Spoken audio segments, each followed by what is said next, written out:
Hello, ഇതാരേത്? പട്ടി അടക്കണ പോലെയാണല്ലോ വന്നിരിക്കണേ. എത്ര കൂടിയിട്ട് കൊളസ്ട്രോൾ ഇങ്ങോട്ട് കുറയുന്നില്ല. എടോ, രാവിലെ എഴുന്നിട്ട് നന്നായിട്ട് ഓടണം, അല്ലെങ്കിൽ നടക്കണം. ഓടുന്നുണ്ടല്ലോ. അല്ലെങ്കിൽ ആരെങ്കിലും ഓടിക്കണം. അതൊക്കെ എന്നെ കണ്ടുപിടിക്കത്തേ. ഞാൻ രാവിലെ എവിടെ പോയാലും പ്രഭാതത്തിൽ പേപ്പറുമായിട്ടേ വരത്തുള്ളൂ. പേപ്പർ വായിച്ച ഇങ്ങനെ അങ്ങ് ഇരിക്കും. എന്നാലും രാവിലെ കൃത്യമായിട്ട് പത്രം വായിക്കുന്നുണ്ടല്ലേ? അതെ അതെ അതെ, നമുക്ക് ശീലമായി പോയിടൂ. ആണല്ലേ? ഇതാണോ ബാഹുലേന്റെ തൊഴിൽ വാർത്ത? അല്ല, ആർക്കും ശല്യമല്ലല്ലോ. അവിടെ നടക്കുന്ന പെൺകുട്ടികളെ ഇതോട് കാണുകയും ചെയ്യാം, എനിക്ക് വാർത്തയും വായിക്കാമല്ലോ. അതിനുവേണ്ടി അതിനെ പരിപാടി.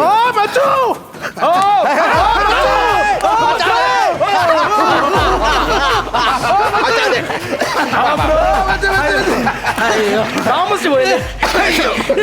താമസമല്ലോ. വേറൊന്നും പറയണ്ട മച്ചാനെ, രാവിലെ കൊച്ചുമോന്റെ ഡൂക്ക് കൊടുത്തിട്ട് ബീച്ച് വഴി ഒരു കറക്കം നടത്തി. ഏതാ കൊച്ചുമോന്റെ ഡൂക്ക് എന്നാന്നറിയാവോ? ചെയിൻ തെറ്റിയ സൈക്കിൾ. എന്നാ പറഞ്ഞാലും കൃത്യമായിട്ട് രാവിലെ വായി നോക്കാൻ വരും കേട്ടോ. ബ്രോ അത് മാത്രം പറയില്ല, എന്റെ ഭാനുമതി പോയതിനു ശേഷം ഇന്ന് വരെ ഞാൻ ഒരു പെണ്ണുങ്ങളുടെ കണ്ണി പോലും നോക്കിട്ട് അറിയാം ബ്രോ. അല്ല, അപ്പൊ രണ്ടാമത് കെട്ടിയതോ ഒന്നാ? സുമതി അവള് മറ്റേ എന്റെ ഭാര്യയുടെ ഗർഭം എടുക്കാൻ വന്ന വയറ്റാട്ടല്ലേ. ഭാനുമതി പോയപ്പോ ഞാൻ സുമതിയെ കല്യാണം കഴിച്ചു.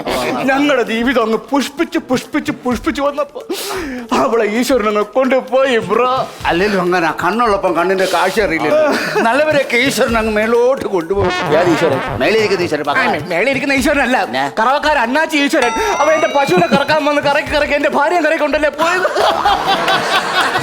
പശുവിനെ കറക്കാൻ വന്നപ്പോ ഭാര്യയെ കറക്കിക്കൊണ്ട് പോയത്. ഇത് ശിഷ്ടകാലം ഒരു 10-20 വയസ്സായ പ്രായമുള്ള ഒരു പെൺകുട്ടിയും കല്യാണം കഴിച്ച് സുഖം മാറ്റി എനിക്ക് അങ്ങ് ജീവിക്കണം. ഇതിന്റെ കഷ്ടകാലായിരിക്കും. അല്ല, അതെന്തിനാ? എനിക്കില്ലേ ബ്രോ വികാരവും വിചാരങ്ങളൊക്കെ? എന്റെ വികാരം ഞാൻ മാറ്റുന്നുണ്ട്. ബ്രോയെ ദൈവം അനുഗ്രഹിക്കും ബാപ്പു.